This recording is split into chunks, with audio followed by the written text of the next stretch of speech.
Hello student, मैं शाइन लूथरा। आज हम करेंगे क्लास 7 साइंस का chapter number 5 physical and chemical change के कीवर्ड्स एंड क्वेश्चन आंसर्स।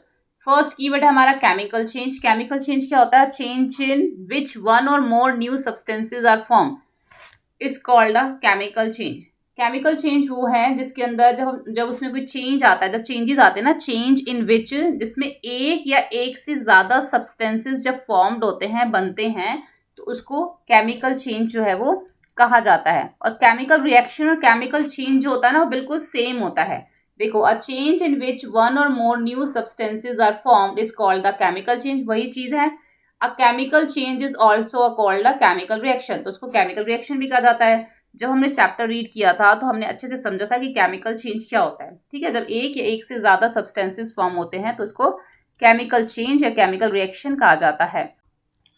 अब देखेंगे यहाँ पे क्लिस्टराइजेशन। क्लिस्टराइजेशन क्या होता है? Large crystals of pure substance can be form from their solution, this process is called crystallisation. जब हमने चैप्टर रीड किया था उसमें मैंने आपको बताया था कि जब नमक का, जो समुद्र का जो पानी होता है वो इवेपोरेट हो जाता है तो बाद में क्या बचता है? उसके अंदर नमक बचता है। लेकिन वो जो नमक होता है ना, वो इतना क्लियर नहीं होता, वो इतना साफ नहीं होता। जो उसके उसके जो क्लिस्टर्स होते हैं ना, छोटे छोटे जो उसके कण होते हैं, वो इतने साफ नहीं होते।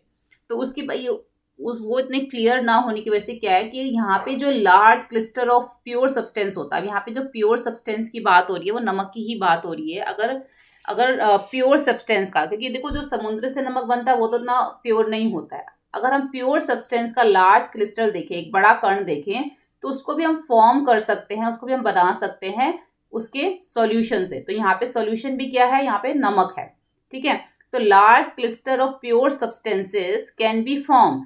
तो जो large crystal of pure substance है वो कैसे फॉर्म हो सकता है, कैसे बन सकता है? उसके सॉल्यूशन से, फ्रॉम देयर सॉल्यूशन। और जो वो बनता है ना, उस प्रोसेस को क्रिस्टलाइजेशन कहा जाता है। ठीक है, उसके बाद देखते हैं ग्लाइवलाइजेशन। ग्लाइवलाइजेशन क्या होता है? ये ऐसा प्रोसेस है जिसके ऊपर क्या होता है कि the process of depositing a layer of zinc is on iron is called galvanisation. जो आयरन के ऊपर एक लेयर लगती है ना जिंक की, उसको उसी को जो है, जो उसके ऊपर लगाया जाता है जिंक की एक लेयर, उसी प्रोसेस को जो है वो ग्लाइवलाइजेशन कहा जाता है। ठीक है, देखेंगे फिजिकल चेंज। फिजिकल चेंज क्या है? A change in which a substance undergoes a change in its physical property. उसकी जो जिस भी सब्सटेंस की फिजिकल प्रॉपर्टी के अंदर चेंज आता है ना, जैसे कि उसकी शेप चेंज हो गई, या साइज चेंज हो गया, या उसका कलर चेंज हो गया, या फिर उसका स्टेट चेंज हो गया, तो हमारा फिजिकल चेंज में आ जाता है। जैसे कि हमारी आईज है, आईज को हमारी सॉलिड होती है, मेल्ट होने के बाद वो क्या बन जाता है? वाटर बन जाता है। तो उसका जो है शेप भी चेंज हो रहा है और साथ में उसका स्टेट भी चेंज हो गया। सॉलिड से वो क्या हो गया? लिक्विड बन गया। तो ये हमारा फिजिकल चेंज में आ गया। Rusting. Rusting when iron comes in contact with oxygen and water in acquires a film of brownish substance. अब जब लोहा जो है ऑक्सीजन और वाटर के कांटेक्ट में आता है तो उसके ऊपर एक ब्राउनिश सब्सटेंस आ जाता है। उसी ब्राउनिश सब्सटेंस को जो रस्ट कहा जाता है और इस प्रोसेस को रस्टिंग कहा जाता है। अब यहाँ पे हमें बताना है कि कौन से इसमें से जो है फिजिकल चेंज है और कौन से इसमें से केमिकल चेंजेस है। तो यहाँ पे हम फिजिकल चेंज देख लेते हैं। Dissolving sugar in water physical change है। Melting of wax and beating aluminium to make aluminium foil, ये सब फिजिकल चेंज है। केमिकल चेंज में आ जाएगा photosynthesis, burning of coal and digestion of food. Second देखते हैं, state whether the following statement true और फॉल्स। उसमें से ट्रू और फॉल्स बताएंगे। Cutting cutting cutting a log of wood into piece a chemical change. अगर हम लकड़ी के टुकड़े को काटते तो क्या ये केमिकल चेंज है? ये फॉल्स है। Cutting a log of would is peace is a physical change, ये हमारा फिजिकल चेंज है। Formation of manure from leaves in physical change. जो हमारा मैन्यूर्स जो बनता है पत्तियों से, क्या ये हमारा फिजिकल चेंज है? ये हमारा फॉल्स, ये हमारा केमिकल चेंज है। उसके बाद है iron pipes coated with zinc do not gate rust easily. जो आयरन पाइप होती है अगर उसके ऊपर जिंक की कोटिंग होती है तो उसके ऊपर जल्दी रस्टिंग नहीं होती, तो ये हमारा ट्रू है। Iron and dust are the same substance. Iron और रस्ट क्या हमारे सेम सब्सटेंस है? नहीं, आयरन अलग है, लोहा है, और रस्ट उसके ऊपर जो जंग लगता है वो है, तो ये फॉल्स है। आयरन और रस्ट आर डिफरेंट सब्सटेंसेस, दोनों जो है वो डिफरेंट है। उसके बाद है condensation of steam is not a chemical change. जो कंडेंसेशन ऑफ स्टीम जो होती है वो केमिकल चेंज है, तो ये केमिकल चेंज नहीं है, तो ये हमारा ट्रू है, क्योंकि वो हमारा फिजिकल चेंज होता है, इसलिए ये ट्रू है। केमिकल चेंज वो नहीं है। फिलिप्स में देखो, when carbon dioxide is pass through the lime water it turn milky due to the formation of calcium carbonate. जब कार्बन डाइऑक्साइड हमारी जो पास होती है लाइम वाटर में, तो वो किस में टर्न हो जाती है, मिल्की में टर्न हो जाती है, व्हाइट व्हाइट सी बन जाती है। तो क्या उसका फॉर्मेशन क्या बन जाता है, कैल्शियम कार्बोनेट बन जाता है वो। Calcium names the chemical name of baking soda is sodium hydrogen carbonate. ठीक है, ये किसका नेम है, the chemical name of baking soda का क्या नाम है, sodium hydrogen carbonate. Two method by which rusting of iron can be prevent, दो तरीके बताने हैं जिससे कि हमारा जंग लगना जो है हम उसको बचा सकते हैं, पेंट करके या फिर ग्लाइवाइजेशन से हम उसको बचा सकते हैं जिंक लगा के। उसके बाद डी है changes in which only physical property of a substance change are called physical change. Changes is only physical property, जो फिजिकल प्रॉपर्टी जो चेंज होती है ना उसी सब्सटेंस को हम फिजिकल चेंज कहते हैं, जिसमें शेप, साइज, कलर और स्टेट चेंज हो जाती है। Changes in which new substance are from to chemical change, अब जो चेंजेस न्यू सब्सटेंस जो बन जाते हैं उसको कहा जाता है केमिकल चेंज। देखो फिजिकल चेंज में कोई न्यू सब्सटेंस नहीं बनते हैं, उसमें तो सिर्फ शेप, साइज, कलर और स्टेट चेंज होता है, लेकिन केमिकल चेंज में क्या होता है, एक नया सब्सटेंस ही बन जाता है, उसको केमिकल चेंज कहा जाता है। तो when baking soda is mix the lemon juice, जब बेकिंग सोडा को लेमन जूस के साथ मिक्स किया गया तो बबल्स निकले थे उसमें से, हमने चैप्टर में पढ़ा था। तो उसमें से क्या होता, गैस निकली थी, गैस इवेपोरेशन हुई थी ना, are form with the evolution of a gas. What type of change, किस तरह का चेंज आया था, जब बेकिंग सोडा के अंदर लेमन जूस में बेकिंग सोडा को मिक्स किया गया था तो बबल्स निकले थे जो कि हमारी कार्बन डाइऑक्साइड गैस बन गई थी। तो this is a chemical change, ये हमारा केमिकल चेंज है। व्हेन अ कैंडल बर्न, जब कैंडल को जलाया जाता है तो both physical and chemical change take place, तो दोनों फिजिकल और केमिकल चेंज प्लेस जो है वो जगह लेते हैं, take place. Identify these change, give another example, हमें इसको एक और एग्जाम्पल से बताना है।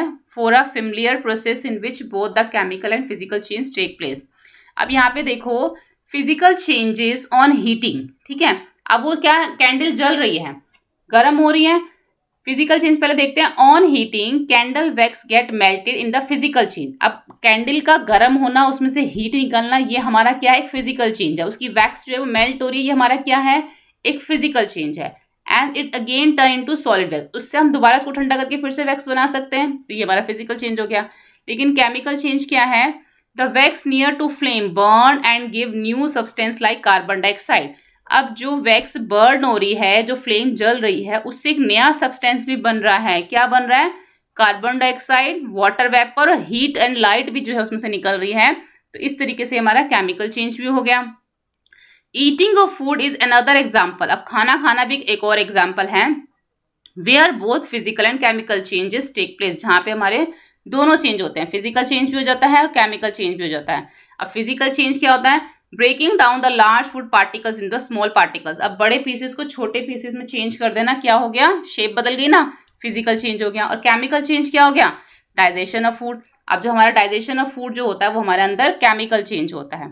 ठीक है, क्वेश्चन नंबर 6 देखते हैं, how would you show that setting of curd a chemical change, यह कैसे बताओगे कि जो हम दही जमाते हैं वो एक केमिकल चेंज है। Once the curd is form, जब कर्ड जमता है, जब दही जमता है, तो it can not be converted back into milk, उसको वापस दूध नहीं बना सकते। Milk and curd have different property, अब मिल्क और कर्ड जो है अलग अलग प्रॉपर्टीज हैं। So setting of curd is a chemical change, इसलिए हमारा एक केमिकल चेंज है। Explain why burning of would and cutting into small pieces are consider as two different type of changes. यहाँ पे अब हमें एक्सप्लेन करना है कि जो लकड़ी को काट के जलाया है, वाई, क्यों जो है बर्निंग ऑफ वुड जो है, cutting into small pieces are consider, इसको जो है कंसिडर क्यों किया जाता है, as two different type of changes, दो तरह के चेंजेस में इसको क्यों कंसिडर किया जाता है। व्हेन वी बर्न वुड, जब लकड़ी को जलाते हैं तो न्यू सब्सटेंसेस उसमें से निकलते हैं, जैसे कि ऐश निकलता है और स्मोक निकलता है, तो ये हमारा क्या हो गया, केमिकल चेंज हो गया। When cut wood only the shape and size of wood are changed, तो जब लकड़ी को काटते हैं उसका शेप और साइज चेंज हो जाता है। नो न्यू सब्सटेंसेस फॉर्म, उसमें से कोई नया सब्सटेंस भी नहीं निकलता, तो ये हमारा फिजिकल चेंज, तो लकड़ी का काटना हमारा फिजिकल चेंज में भी आ जाता है। अगर हम उसको बर्न करते हैं तो वो फिर हमारा केमिकल चेंज में आ जाता है। Describe how crystals of copper sulphate are prepare, तो यहाँ पे बताना है क्रिस्टल्स जो है वो कैसे कॉपर सल्फेट के ऊपर जो है वो बनते हैं। A cup full of water is taken in a beaker and few drop of dilute sulphuric acid and added into, हमने इसमें भी पढ़ा था कि एक कप आपको पानी लेना है एक कप फुल ऑफ वाटर उसको बीकर में लेना है आपने, उसके अंदर कुछ ड्रॉप्स जो हैं वो डिल्यूट सल्फ्रिक एसिड की उसमें ऐड करनी है। उसके बाद पानी को आपने क्या करना है, गरम करना है, हीटेड करना है। व्हेन इट स्टार्ट बॉइलिंग, जब वो गर्म होना स्टार्ट हो जाता है तो जो कॉपर सल्फेट पाउडर है उसके अंदर आपको ऐड करना है स्लोली स्लोली, धीरे, और साथ में आपने उसको हिलाना है कॉन्टिन्यूसली, लगातार। Copper sulphate powder is added continuously till no more powder can be dissolve. तब तक आपने उसके अंदर कॉपर सल्फेट पाउडर डालना है जब तक उसके अंदर उसकी डिसॉल्व करने की जो क्षमता होती है जब तक खत्म ना हो जाए, जब तक उसके अंदर आपको दिखे कि नहीं है तब तक आप उसको डालते जाओ। जब तक आपको लगे कि नहीं अब इसमें डालना बंद कर दें तब तक आप उसके अंदर डालते जाओ कॉपर सल्फेट पाउडर। उसके बाद क्या होगा, the solution is filter and allowed to cool down. फिर आपने क्या करना है, उस फिल्टर को जो है आपने उस सोल्यूशन को जो है फिल्टर कर लेना और उसको ठंडा करने के लिए रख देना है। तो जो क्लिस्टर ऑफ कॉपर सल्फेट है वो स्लोली स्लोली जो है from the bottom from the beaker, वो क्या होगा, धीरे धीरे क्लिस्टर ऑफ जो कॉपर सल्फेट जो है वो जब ठंडा हो जाएगा ना तो वो क्या बन जाएगा, क्लिस्टर ऑफ कॉपर सल्फेट। ठीक है, स्लोली फ्रॉम द नीचे से जो है at the bottom of the beaker धीरे धीरे वो बनना शुरू हो जाएगा। Explain how painting or an iron gate prevent it from rusting. तो हमें यहाँ पे बताना है कि कैसे जो हम दरवाजों पे पेंट करते हैं कैसे उनके ऊपर से जंग लगाने से हम उसको बचा सकते हैं। From rusting the presence of both oxygen और वाटर रिक्वायर्ड। रस्टिंग के लिए पानी और ऑक्सीजन की जरूरत होती है, लेकिन जब उसके ऊपर हम पेंट कर देते हैं तो हम उसको बचा लेते हैं। The coat of paint prevent direct contact of iron. जो पेंट है ना डायरेक्ट वो ऑक्सीजन और वाटर के कॉन्टैक्ट से वो बच जाता है, फिर उसके ऊपर रस्टिंग नहीं होती है। ठीक है, explain why rusting of iron object is faster in the coastal area than in desert. अब हमें बताना है कि कोस्टल एरिया में जल्दी जो है रस्टिंग क्यों होती है जबकि डेजर्ट में ऐसा नहीं है। तो इसकी बजाय कोस्टल एरिया में ज्यादा रस्टिंग क्यों होती है। Both oxygen and moisture are required for rusting. Oxygen और पानी की जरूरत होती है रस्टिंग के लिए। जो कोस्टल एरियाज होते हैं वो बहुत मॉइस्चर होते हैं उनके एयर के अंदर ड्यू टू प्रेजेंस ऑफ सी, क्योंकि वहां पे समुद्र होते हैं। लेकिन जो डेजर्ट होता है, but the desert air is almost dry, वहां पे तो हमेशा सूखापन रहता है, पानी की शॉर्टेज रहती है। इसलिए जो rusting of iron objects is faster coastal area than in desert, इसलिए वहां पे जो है ज्यादा जल्दी जो है रस्टिंग होती है कोस्टल एरिया में। अब यहाँ पे बताना है the gas we use in kitchen is called liquefied petroleum gas, उसको कहा जाता है in the cylinder in exist as a liquid. When it come out from the cylinder, लेकिन जब एक सिलेंडर से बाहर आती तो it become a gas change A turn it to burns change B. The following statement pertain of this changes. देखो जब पहले तो वो सिलेंडर के अंदर गैस है, लेकिन जब वो बाहर आ जाती है तो बर्न हो जाती है, जल जाती है ना फिर वो। तो जो ये ए है, जो ये लिखा है ना सिलेंडर ऑफ गैस, है ना, when it's come out from cylinder it become a gas. तो चेंज ए, प्रोसेस ए मतलब आ केमिकल चेंज, और जब वो जल जाती है चेंज बी, वो भी हमारा केमिकल चेंज है। तो both process A and B क्या है इसके अंदर, केमिकल चेंज है। और नन ऑफ दिस, इसके अंदर हमें पूछा गया कि जो प्रोसेस ए है वो केमिकल चेंज है या बी केमिकल चेंज है या दोनों है वो केमिकल चेंज, या फिर इसमें से कोई भी जो है प्रोसेस केमिकल चेंज जो है नहीं है। तो हमें जो इसका आंसर देना, तो इसके अंदर सेकंड जो है वो प्रोसेस बी जो है वो केमिकल चेंज है। देखो जब तक गैस सिलेंडर के अंदर है तो कोई चेंज नहीं है उसका, लेकिन जब वो बाहर निकल के जल जाती है तो क्या हो गया उसका, वो केमिकल चेंज हो गया वो। तो इसलिए ये हमारा बी है। अब हम देखते हैं anaerobic bacteria digest animal waste and produce biogas change A, the biogas in the burn as a fuel change B. The following statement pertain to this changes choose the correct one. अब हमें जैसे 11 question था ना वैसे ही बताना है कि इसमें से कौन सा है, कि जो हमारे एनारोबिक बैक्टीरियाज होते हैं डाइजेस्ट जो एनिमल्स के अंदर होते हैं waste and produce the biogas, उससे क्या बनता है, उनके वेस्ट से बायोगैस जो है वो प्रोड्यूस हो जाती है। ठीक है, तो ये चेंज ए हो गया। उसके बाद जो बायोगैस है उसको जलाया जाता है, फ्यूल के लिए यूज़ किया जाता है, तो चेंज बी हो गया। तो दोनों में से हमें बताना है कि कौन से चेंजेस हैं ये। तो इसके अंदर जो इसका आंसर है बोथ प्रोसेस, उनके जो वेस्ट से उसका जो बनता है बायोगैस बनती है वो भी हमारा चेंज है, केमिकल चेंज है, और जो फिर बायोगैस से हम उसको फ्यूल में यूज करते हैं वो भी हमारा केमिकल चेंज है। तो दोनों ही क्या है हमारे केमिकल चेंज में आ जाते हैं। तो तो यहाँ पे हमारे सारे क्वेश्चंस जो है वो कंप्लीट हो जाते हैं। होपफुली आपको ये वीडियो हेल्पफुल लगा। आप हमारी सभी वीडियो चैनल की प्लेलिस्ट में जाके देख सकते हैं। वीडियो हेल्पफुल लगी तो प्लीज़ लाइक शेयर सब्सक्राइब करें। Thank you.